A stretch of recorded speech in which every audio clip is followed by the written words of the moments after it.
Welcome back to Movie Recaps. Today I will show you a thriller, drama film from 2019, titled Parasite. Spoilers ahead. Watch out and take care. In a small semi-basement apartment in Seoul, the Kim family does their best to survive. Father Ki-taek, mother Chung-suk, daughter Ki-young, and son Ki-woo work folding pizza boxes for a very low wage and struggle to make ends meet. This makes them go as far as using their phones next to the bathroom window to be able to steal Wi-Fi or keeping their windows open for the fumigator's poison smoke to enter the house and get rid of the bugs, even if they end up breathing it too. One evening, they're visited by Min Hyuk, a friend of Ki-woo's that brings them a scholar's rock from his grandfather's collection, meant to be an amulet for wealth. He also brings Ki-woo a work opportunity. Since Min Hyuk will traveling abroad soon, he wants Ki-woo to take over his tutoring of the daughter of a very rich family. Ki-woo has good English knowledge after his years in the military and trying out the university entrance exam 4 times. Ki-young can just fake his papers to pretend he's a university student since she's good with design programs, and it's not like his employers will look at them closely. The wife is very simple-minded, so having Min Hyuk's recommendation should be enough. Wearing his best clothes and with a forged document in hand, Ki-woo goes to the Park family's house, which is on the fancy part of the city. After being allowed inside by the housekeeper Gook Moon-gwang, he's interviewed by Choi Yeon-gyo, also known as Mrs. Park. Just as predicted, she barely looks at the paperwork and trusts Min Hyuk's word, but she wants to sit through the first lesson to check Ki-woo is a good, proper man. Ki-woo will be teaching the daughter Dae, who starts off as very shy and gets startled when Ki-woo suddenly grabs her wrist, but since it's only a gesture to comfort her when she's having a hard time understanding the exercise, she quickly softens up to him. Mrs. Park is happy with what she's seen, so she decides to hire Ki-woo and pay him well. After the first class, he also gets to meet her son, Da-song, who has joined the scouts and is obsessed with playing Indians. Ki-woo used to be a scout too, so he shows understanding, and when Mrs. Park shows him her son's drawings, Ki-woo gets an idea. He begins talking about Da-song's art as if it was truly a masterpiece, and when Mrs. Park mentions she needs a new art teacher because none of the previous ones lasted more than a month, Ki-woo recommends his cousin's classmate Jessica, a highly qualified art therapist. In truth, he's talking about his sister, who also shows up the next day for an interview while pretending to be this Jessica teacher after just having read some stuff about art therapy and psychology online. While Mrs. Park talks to her, Ki-woo tutors Dae, who is jealous of Ki-woo being friends with the art teacher. Ki-woo assures her he isn't interested in her, then the two of them kiss. Back to Ki-young, she convinces Mrs. Park to let her give Da-song his first lesson alone, and by the end of it, she impresses her by showing her how well behaved her son is now. She also shows Mrs. Park signs of trauma on Da-song's paintings, mentioning an incident he went through during first grade. Convinced her son needs art therapy, Mrs. Park hires Ki-young under excellent pay. Later that day, she also meets the family father Park Dong-ik, who offers his chauffeur Yoon to drive her home. Yoon insists to take her to her house, but wanting to hide she lives in a poor area to keep up the lie, she asks him to leave her at the train station because she's meeting someone. During that trip, Ki-young gets an idea and takes out her panties to hide them in the car. The Kim family begins eating better thanks to their children's new salaries while planning their next move. Meanwhile, Mr. Park finds the panties in the car and thinks Yoon has been taking lovers in the vehicle, possibly even consuming narcotics as well because no one in their right mind forgets their underwear in a car. When Ki-young leaves after class, Mrs. Park takes the chance to ask her opinion about the driver, so she tells her about how Yoon tried to take her home instead of the station. Mrs. Park decides they'll be firing Yoon under some excuse not to start a scandal, and Ki-young swoops in, saying a mature employee is more trustworthy before recommending her uncle's old driver. Of course, this man turns out to be Ki-taek, who used to work as a chauffeur when younger. He goes for a test drive with Mr. Park, who is impressed by his good manners and his vast knowledge of the city that doesn't need GPS to reach his location. His driving is so smooth, Mr. Park doesn't even spill his drink when the car turns, so he hires him on the spot. The last part of the plan is the most difficult one. Moon-gwang is a stubborn, cunning woman that has been working in that house since it was owned by a previous family. Ki-woo learns from Dae that peaches are forbidden in the house because Moon-gwang is allergic, so he and Ki-young begin throwing peach fuzz at her when she isn't noticing. Moon-gwang ends up going to the doctor for a checkup since she doesn't believe it to be allergies, and Ki-taek is there as well as part of the plan. He takes a selfie by making Moon-gwang appear in the background, then shows it to Mrs. Park while telling her he overheard Moon-gwang say she has tuberculosis. At the house, when Moon-gwang begins coughing because of the allergies, he puts some ketchup on the tissues in the trash to make it look like she had coughed up blood. Ashamed to have a sick employee in the house, Mrs. Park makes Ki-taek promise he won't tell her husband about it, then fires Moon-gwang under some excuse, telling Mr. Park she quit. Mr. Park begins to worry about the lack of cooking and cleaning in the house, so Ki-taek gives him the card of a prestigious agency he almost worked for, giving Mr. Park permission to tell his wife that he got the idea. This agency supposedly provides families with trustworthy employees, but in truth, it's another ruse by the Kims.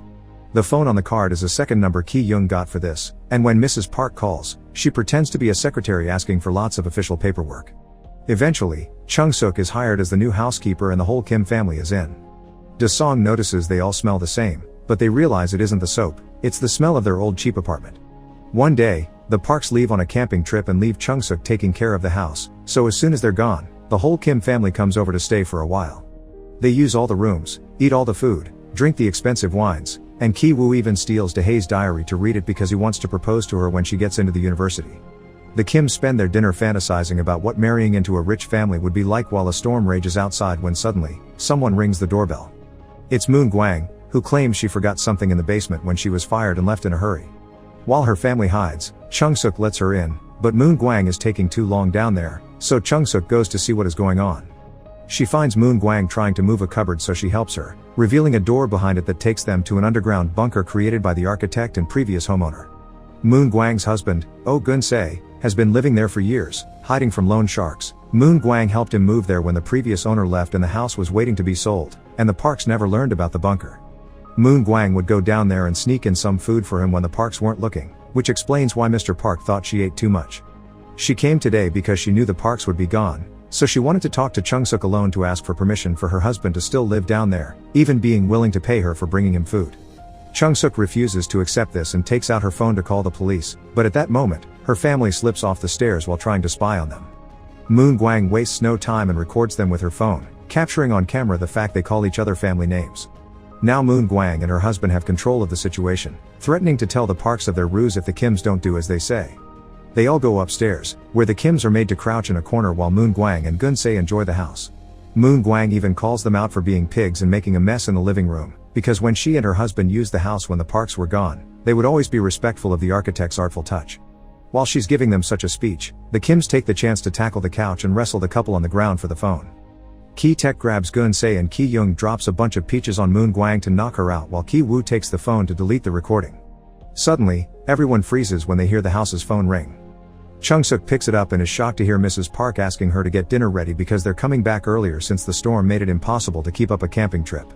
As soon as she hangs up, the entire family jumps into action. Chung Suk begins cooking, Ki Taek takes Gun-se to the basement and ties him up, Ki Young hides the trash under the furniture, and after taking an unconscious Moon Gwang to the basement too, Ki Woo goes upstairs to return the diary. The Parks return right at that moment, so Ki Woo hides under Da-hae's bed and Ki Young rolls under the table. Moon Gwang wakes up and tries to escape, but Chung Suk pushes her back into the basement, making her fall and hit her head. Ki Taek drags her unconscious body to where her husband is hitting his head against the light switches while following a Morse code guide he's pinned on the wall. Since Da-song is a scout, he hopes he will see his message one day, but Ki Taek finds the idea ridiculous before tying him up to a pipe and leaving. Upstairs, while having dinner, Mrs. Park tells Chung Suk about Da-song's traumatic first-grade experience. One night, the boy sneaked into the kitchen to steal his birthday cake and saw a ghost coming from the basement, who was actually Gun-se. This caused him to have convulsions and foam at the mouth, and this is why he's been going to therapy since then and they're never home for his birthday. Meanwhile, Ki Woo is almost found under the bed by Da-hae, but luckily, she picks up her dog and doesn't look further under the bed. After the Park couple goes to their bedroom, Ki Woo and Ki Taek sneak out into the living room to find Ki Young in order to leave, but suddenly, Da-song yells and comes downstairs, so the three of them end up hiding under the table. It turns out Da-song wants to camp out in the garden under the rain and his parents let him, deciding to sleep on the couch to keep an eye on him. Now the Kims must listen to the Parks complain about their smell and get frisky with each other. When the couple is finally deeply asleep, the Kims get out of the house and run under the rain towards their neighborhood, which is getting flooded with sewer water. Their apartment is flooded as well, so they retrieve as many belongings as they can before leaving to spend the night in a local gymnasium that opens their doors to poor people that have lost their homes to the storm. Ki Woo has brought the Scholar's Rock with him, and he hugs it while he sleeps because he's upset to hear his dad doesn't have a plan to deal with the problem they left in the basement. Back in the bunker, Moon Gwang dies from the concussion she got earlier, and Gun-se tries to send a Morse code message with the lights asking for help. Da-song sees it and deciphers it, but it's nonsense. Gun-se isn't in his right mind to spell correctly and only ends up with a bloody forehead. The following day, Mrs. Park decides to throw an impromptu party for Da-song's birthday, and the Kims must put up their best friendly faces even when they're actually feeling devastated after losing their home. Chung Suk must cook and prepare the tables outside, Ki Taek must drive the parents around to buy all the party supplies while they keep making faces at his smell, and the siblings must put up their smart teacher personas since they're invited to the party as very important guests. During the party, Mr. Park and Ki-taek dress up as Indians because they're planning to make a whole act for Da-sun to save his cake. After spending some time with Dae-hae, Ki-woo takes the scholar's rock and goes down to the basement, where he's jumped on by Gun-se, who somehow has managed to free himself. After stopping him from fleeing with a cord around Ki-woo's neck, Gun-se knocks him out with the rock, then leaves the bunker, grabbing a knife from the kitchen on his way to the garden party. Seeking to avenge Moon Gwang, Gun-se runs out and stabs Ki-young. Da-song begins having a seizure as soon as he sees him, while Dae-hae finds Ki-woo's body and carries him out to ask for help. Ki-taek goes to check on her daughter, trying to keep a hand on her wound to stop it from bleeding, while Chung-suk jumps on Gun-se and kills him with a barbecue skewer. Mr. Park doesn't care about any of his employees, he just wants to take his son to the hospital, so he demands Ki-taek to drive him. But Ki-taek doesn't want to leave his family behind, so he throws the keys at him so he can drive himself. The keys fall on the grass, and at that moment, Gun-se falls on top of them. Mr. Park goes to retrieve them, but even during such a deadly emergency, he covers his nose while moving the body. Enraged by such a despicable act, Ki-taek takes the knife and kills Mr. Park before fleeing the scene. Weeks later, Ki-woo wakes up from brain surgery.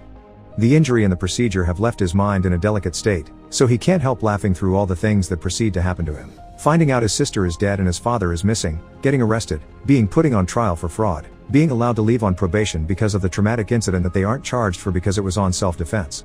He only stops laughing when he sees the news report recording the now empty house, making everything that happened feel more real.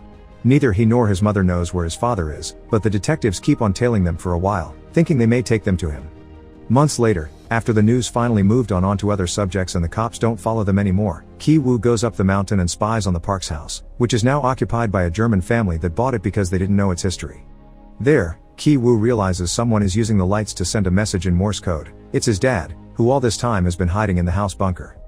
He has buried Moon Gwang in the backyard and survives by raiding the kitchen every night. He also sends the Morse messages every day, hoping his son would see them one day.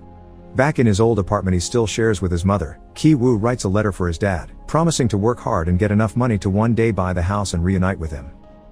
Make sure to subscribe and turn on notifications so you can watch more videos like this. Thanks for watching.